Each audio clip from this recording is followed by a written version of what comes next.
Since Nigeria began practicing democracy in 1999, the federal government have received most of the blame for underdevelopment, infrastructure decay, and above all, the misappropriation of government finances. To this end, since the federal government increased federal allocation to state, the pendulum has now shifted to the state governors, which many believe should be held accountable. In this report, our correspondent, Daily Fason, takes a look at the clamor for accountability on the part of state governors amid increased allocation. The report.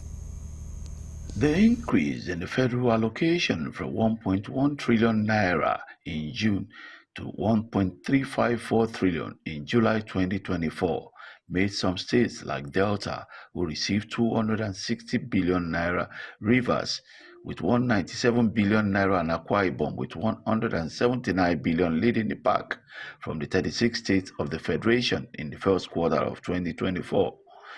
Despite these huge sums of money, some states like Delta, Rivers, to mention but a few, are still grappling with insecurity and infrastructural decay. Some economists express their views on the renewed call to hold governors accountable. So the idea of saying, oh, because the allocation has increased, we should hold the governors more accountable or less, doesn't come in. What happens is simply we have laws in this country to safeguard the constitution and ensure that the governors are working and not disturbed by unnecessary litigation. The immunity clause is there. Now that there's increase in allocation to the states, we ordinarily will expect that the governors should do more, but we must also take into cognizance the spiraling inflation in the country, the depreciation of the value of the naira.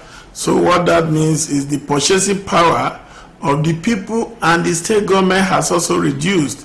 The call on the EFCC and other financial regulatory agencies to ensure the governors face interrogation and face the courts after their tenure as a result of the immunity they enjoy.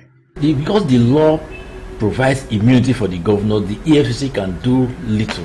What the EFCC could do is at least ensure that those governors who have left their seats are actually prosecuted, and if you prosecute them, that will serve as a signal to those who are still in power that if you misappropriate funds coming to your state, the hands of the law can still reach you after you have served your tenure. The court said EFCC can only regulate and monitor this financial expenditure of federal government and not the state government, but it is imperative that we must have an agency who will do the cross-checking or the monitoring of the financial expenditure of the state governance. The argument that the state houses of assembly is doing that already is not enough. Meanwhile, several rights groups, including the Socio-Economic Rights and Accountability Project, SERAP, call on state governors to ensure the increased allocation